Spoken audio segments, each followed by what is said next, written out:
அனைவருக்கும் வணக்கம். இது உங்கள் தமிழ் அரசு வலையொலி. நான் உங்கள் சரவணன். இன்னைக்கு இந்த காணொலியில எதை பத்தி பார்க்க போறோம்னா, கடந்த காணொலியில அண்ணன் மகிழன் அவர்களும் நானும் முருகர் குறித்த ஒரு உரையாடல், அதுல பாரியின் விவாதம் எப்படிப்பட்டதாக இருந்தது அப்படின்றத பத்தி எல்லாம் பேசியிருந்தோம். அதற்கான மகிழன் அவர்களுமே அவருடைய நெற்றிக்கண் வலையொலியில ஒரு காணொலி போட்டிருக்காரு. நான் இதை பத்தி பேசுறதுக்கான காரணம், சரி அதோட அந்த காணொலியோட முடிஞ்சது தானே, திரும்பவும் ஏன் தொடங்குறீங்கன்னு கேட்டீங்கன்னா, திரும்பவும் நான் தொடங்கல. அந்த காணொலியில் நிறைய கமெண்ட் வந்திருக்கு. அதை பத்தியும் அதோட விவாதம் எது அப்படிங்கிறத பத்தியும், இனி நான் அதுல என்ன செய்ய போறேன் அப்படிங்கிறத பத்தியும் பார்க்க போறோம். வாங்க பார்க்கலாம்.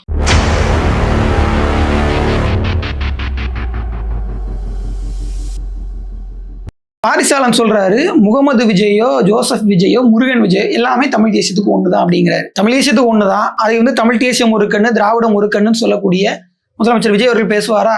அவர் பேசுவாரா? இதுவரைக்கும் அவர் எந்த அரசியலும் பேசினே கிடையாது. ஒருத்தர் அரசியல் பேசாமலே முதலமைச்சராகி, அரசியல் பேசாமலே முதலமைச்சராக இருக்கவும் முடியுதுன்னா அது அவர் ஒருத்தரால மட்டும்தான் முடியும். இந்த 9 கிரகங்களிலும் உச்சம் பெற்ற ஒருவன். அப்படிப்பட்ட ஒருத்தருக்கு பாரி ஆதரவு கொடுக்கிறாரான்றதுதான் என்னுடைய சந்தேகம். பாரிசாலனுக்கு தமிழ் தேசிய கருத்தியல் சார்ந்த விமர்சனம், தத்துவார்த்த விமர்சனம் எப்போதும் திரு சீமான் அவர்கள் மீது மட்டுமே வர காரணம் என்ன? ஏன்னா அவர் தான் கட்சி நடத்துறாரு. மணியரசன் அவர்கள் மேலேயோ மற்ற தமிழ் தேசிய அமைப்புகள் மேலேயோ அவருக்கு கருத்தியல் சார்ந்த விமர்சனமோ தத்துவார்த்த விவாத எண்ணங்களோ ஏன் வர்றதில்லை? ஏன்னா அவங்களாம் தேர்தலில் போட்டி போடுறது கிடையாது, போட்டி போட போறதும் கிடையாது. ஆனால் பாரிக்கு அந்த போட்டி போடணுங்கிற ஆசை இருக்கு. நீ போட்டி போடணும்னு ஆசைப்பட்டீங்கன்னா நீங்க போட்டி போட்டு போகலாம், எந்த தப்பும் இல்லை. ஆனால் தமிழ் தேசியத்திற்குன்ற ஒரு கட்சி இப்ப தேர்தல் அரசியல் நிற்கும் போது அந்த கட்சியை மலினப்படுத்தி இழிவுபடுத்தி அதை நான் முடிச்சு கட்டிட்டு அப்புறமா நான் தேர்தல் அரசியல போட்டி போடுவேன் அப்படிங்கிற மாதிரி பாரிசாலனுடைய செயல்பாடுகள் சந்தேகத்தை கலப்பு. என்ன சந்தேகம்னு யோசிக்கிறீங்களா? பெரம்பூர் தொகுதியில நாம் தமிழர் கட்சி ஏன் ஒரு கிறிஸ்தவரை வேட்பாளராக போட்டுச்சு அப்படிங்கிற கேள்வியை பாரி கேட்கிறார். எப்பவுமே பாரி இந்த மாதிரி நாம் தமிழர் கட்சியை ஒரு கருத்தியல் போட்டியாளராக நினைத்துக் கொண்டு நாளை பின்ன நாம தேர்தல் அரசியல் கட்சி தொடங்கி அதுல வெற்றி பெறணுங்கிற ஒரு எண்ணத்தை வச்சிருக்கோம்.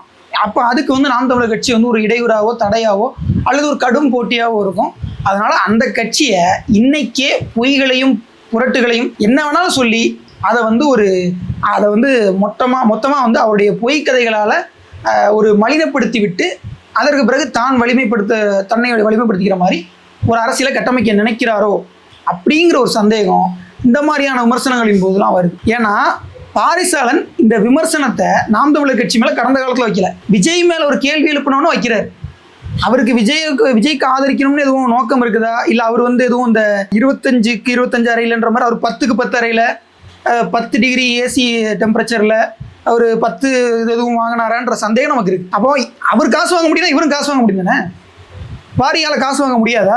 பாரிக்கு தரமாட்டாங்களா? சரி, பாரி தர்ற அளவுக்கு ஒர்த்தில்னு வச்சுப்போமே, அப்படி வச்சுப்போம். அப்போ பாரி கடந்த காலத்துல தாவேக மீதும் விஜய் மீதும் அவருடைய அரசியல் மீது வைத்த அவங்களுடைய அரசியல் சாதியவாதம் இருக்குன்னு ஒரு விமர்சனத்தை வச்சாருல்ல, அந்த விமர்சனம் இன்னைக்கு ஏன் மாறுது? அதுக்கு காரணம் நீங்க அந்த 10க்கு 10 அறையில தேடினீங்கன்னா கிடைக்கும்னு நினைக்கிறேன். பாரிசாலனுடைய மற்றைய கருத்துக்கள், குறிப்பாக முருகன் சார்ந்த விவாதம் பற்றி நம்ம அவரை விமர்சிச்சு ஒரு காணொலி போட்டிருந்தோம். அதுல பாரி மேல உங்களுக்கு வன்மம், எனக்கு பாரி மேல என்ன சொல்றது எனக்கு தெரியல. பாரி தமிழ் தேசியத்திற்கு கடந்த காலகட்டங்களில் நல்ல குறிப்பிடத்தக்க பங்களிப்பை செய்தார், மறுக்கல. ஆனால் அதே நேரத்தில் ஒருத்தர் கருத்தியல்ல எப்படி செயல்படுறாரு, எந்த விதமா அவர் பங்களிப்பு செய்யறாரு, அதுல ஏதாவது சிக்கல் இருக்கான்னா அதை கவனிக்கும் போதோ நீங்க உணரும் போதோ போய் சொல்ல மாட்டீங்களா? பாரி இது தப்பா இருக்கு, இதை நீங்க தெரிஞ்சோ தெரியாமலோ செஞ்சிருக்கீங்க அப்படின்னு நீங்க சொல்ல மாட்டீங்களா? நான் சொல்லுவேன், எனக்கு தெரிஞ்சா நான் சொல்லுவேன். அப்போ அப்படி பாரிசாலன் செய்த ஒரு தவறு என்னன்னா, எனக்கு தெரிஞ்ச ஒரு 2010 அல்லது 2011 இருந்தே பேசிட்டு இருக்கிறாரு நினைக்கிறேன். அன்றைய காலகட்டங்களிலிருந்தே அவர் நிறைய தகவல்களை ஃபேக்ட் செக் பண்ணாம, அதாவது உண்மை சரிபார்ப்பு செய்யாம அதை உறுதிப்படுத்தாம சும்மா வாய்க்கு வந்தபடி பேசுறதும், அதற்கு பிறகு இந்த சொல்லாய்வு செய்யறன்னு ஒரு கூட்டம் கிளம்பி வந்துச்சு. அந்த கூட்டம் வந்ததுக்கு அப்புறமா அந்த ட்வின் டவர் அட்டாக் நடந்ததுக்கு அப்புறமா அந்த இடத்துல ஒரு பில்டிங் கட்டினாங்க. அது இந்த பில்டிங்கு காரணம் இந்த ராமாயணம் மகாபாரத கதையில இருக்கு அப்படின்லாம் இஷ்டத்துக்கு கதைகளை அளந்து விட்டாங்க. சொல்லாய்வுல இருந்து ட்வின் டவர் வரையும் போயிருக்காங்க. யோசிச்சு பாருங்க. ஸோ இந்த மாதிரியான காமெடிகளை எல்லாம் பண்ணின அந்த கூட்டத்துடைய நிறைய கருத்துக்களை பாரி பேசுறாங்க. இப்படி எந்த விதமான உண்மை சரிபார்ப்பும் இல்லாம ஏதோ 4 காணொலிகள் வர்றதை பார்த்துட்டு பாரி பேச தொடங்கியதுடைய விளைவு, அவர் தமிழ் தேசிய தளத்தில், தமிழ் தேசிய அறிவு தளத்தில் நிறைய பொய்களையும் பரப்பி விட்டார். நான் பங்களிப்பு செஞ்சதை மறுக்கல, பங்களிப்பு செஞ்சார், நான் இல்லைன்னு சொல்லல. பங்களிப்பு செய்த அளவுக்கு அவர் வந்து சேதாரங்களே உண்டு பண்ணியிருக்காரு. இப்போ எடுத்துக்காட்டுக்கு 2022 நாங்கள் வந்து ஒரு முதல்ல நான் ஒரு ஊடகத்தில் இருந்தபோது முதல்ல எனக்கு அந்த ஊடகத்தில் வேலை கிடைச்சிருந்தது. அந்த ஊடகத்தில் நான் பாரியை பேட்டி எடுக்கிறேன். பேட்டி எடுக்கும்போது நான் அவர்கிட்ட ஒரு கேள்வி கேட்குறேன். அவர் கேட்ட கேள்விகளுக்கெல்லாம் அவர் நழுவுறதும் மழுப்புறதும் அதை நீங்கள் பாருங்க. குறிப்பாக நான் சட்டநாதன் ஆணையம் குறித்து ஒரு கேள்வி கேட்குறேன். சட்டநாதன் ஆணையம் தமிழ் சாதிகளை அல்லது தமிழ் குடிகளை எப்படி வேணாலும் வச்சுக்கோங்க, தமிழ் சாதிகளையோ அல்லது குடிகளையோ வரையறை செய்கிறதா அப்படின்னு நான் கேட்குறேன்.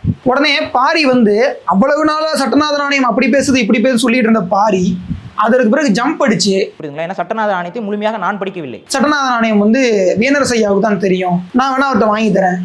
அப்போ இப்படி நிறைய தவறான பிழையான தகவல்களை வைத்துக்கொண்டு அவர் பேச தொடங்கியது விளைவு இன்னைக்கு தமிழ் தேசிய அறிவுத்தளத்தில் அவரால் நிறைய தவறான கருத்துக்கள் பரவி இருக்கு. இப்போ தவறான கருத்துக்களை யாராவது நம்மகிட்ட வந்து கேட்கும்போது, இல்லைங்க இது வந்து ஆதாரமற்ற தகவல், இல்லது ஒரு பிழையான தகவல், இது கடந்த காலத்திலேயே ரொம்ப ஒரு பிழையான தகவல், விமர்சிக்கப்பட்ட ஒரு தகவல், இது வேண்டாங்க அப்படின்னு சொல்லிட்டு சொன்னோம்னா அது அவங்களுக்கு புரிய மாட்டேங்குது. பாரியே சொல்றாருங்கன்னு கடைசியில் வந்து நிற்கிறாங்க. அப்போ அப்படிப்பட்ட பிழைகளை நீக்குவதற்காகத்தான் நாம் வந்து இதை பேச வேண்டியதாக இருக்கே தவிர்த்து மற்றபடி பாரி மேலே எந்த வன்மமும் கிடையாது. அந்த விவாதத்தில் பாரி பேசுனதை மீண்டும் ஒரு முறை யாராவது போட்டு பாருங்க. அதனால பாரிக்கு வியூஸ் கூடலாம், அவருக்கு போகக்கூடிய அந்த வருமானம் அதிகரிக்கலாம், அதனால எனக்கு எந்த பிரச்சனையும் கிடையாது. ஆனால் அதை செஞ்சு போய் பாருங்க. விவாதத்தின் தொடக்கம் என்ன? நாகவம்சி என்கின்ற தயாரிப்பாளர் போட்ட கமெண்ட், அந்த கமெண்ட்ல இருந்த வடக்கில் தோன்றினார் முருகன் இந்த வரிதான். இல்ல முருகன் தெற்குல தோன்றினாருங்கிறது நம்முடைய வாதம். அப்போ விவாதத்தினுடைய மைய பொருளும் விவாதத்தின் தலைப்பும் என்னவா இருந்திருக்கணும்? முருகன் தோன்றியது வடக்கிலா தெற்கிலா, முருகக் கடவுள் வட இந்தியருடையதா அல்லது தமிழர்களுடையதா, இந்த கேள்வியா தான் இருந்திருக்கணும். அப்போ விவாதத்துக்கு அந்த தலைப்பு வச்சுக்கிட்டு போகாம முருகன் மனுஷனா கடவுளாங்கிற தலைப்போட போயிருக்காங்க. அந்த முருகன் மனிதனா கடவுளா அப்படிங்கிற தலைப்போட போறதுக்கு நீங்க என்ன இறை மறுப்பாளரா? நீங்க இறை மறுப்பாளர், அவர் இறை பக்தி கொண்டவர் அப்படின்ற அந்த ரெண்டு முனையோடைய நீங்க மோதுனீங்க, ரெண்டு தத்துவார்த்த சிந்தனையோடைய மோதுனீங்க இல்லையே. நீங்க தமிழ் தேசியவாதி அப்படின்ற அடிப்படையிலையும் அவர் வந்து ஒரு இந்துத்துவ அல்லது அந்த இந்துத்துவ கருத்துக்கள் கொண்டு வரா தானே மோதுனீங்க, அல்லது இந்து மத கருத்து கொண்டு வரதானே மோதுனீங்க.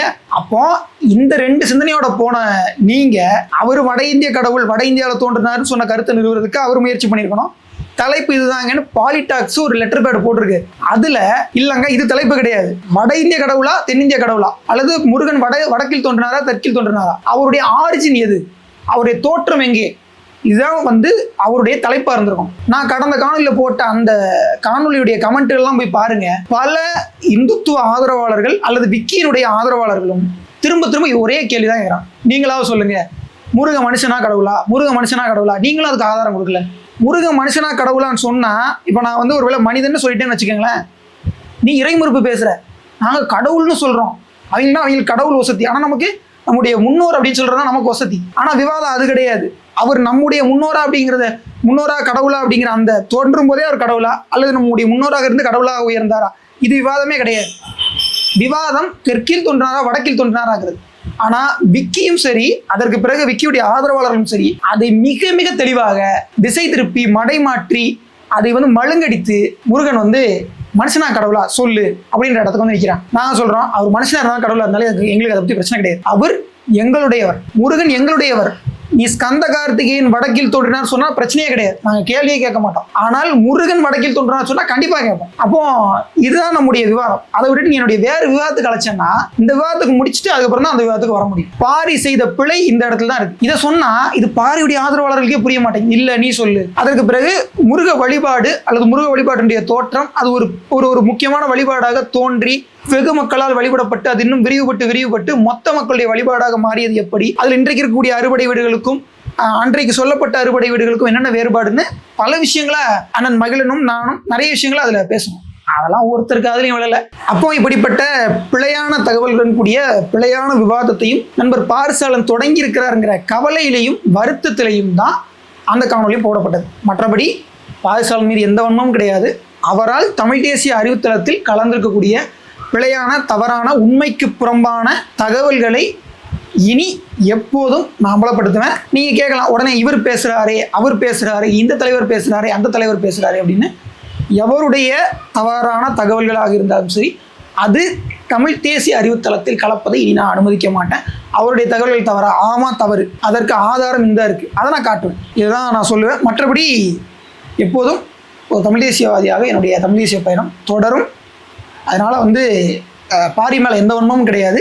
இனி வட இந்திய ஸ்கந்த கார்த்திகேயனுக்கும் தமிழ் மரபில் தோன்றிய முருகனுக்குமான வேறுபாடு என்ன, அதற்கான ஒவ்வொரு ஆதாரங்களும் என்னென்னலாம் இருக்குது, அதை எப்படி புரிஞ்சுக்கணும் அப்படிங்கிறத பற்றி ஸ்கந்தன் விசஸ் முருகன், இல்லை முருகன் விசஸ் ஸ்கந்தன், முருகன் தான் முதல்ல, முருகன் விசஸ் ஸ்கந்தன் என்கின்ற ஒரு தொடரை நான் வந்து தமிழரசு வழியில் போடுறேன். அது கூடிய விரைவில் கொஞ்சம் கொஞ்சமாக வாரம் ஒரு காணொலியாக வரும் அப்படின்னு நீங்கள் எதிர்பார்க்கலாம். அதனால் இந்த காணொலியை முழுமையாக பாருங்கள், உங்களுடைய நண்பர்களுக்கும் பகிர்ந்து விடுங்க. மீண்டும் தமிழரசு வழியில் ஒரு நல்ல காணொலியோடு சந்திக்கிறேன். அதுவே இணைந்திருங்கள். இது உங்கள் தமிழரசு வழி. நான் உங்கள் சரவணன். நன்றி, வணக்கம்.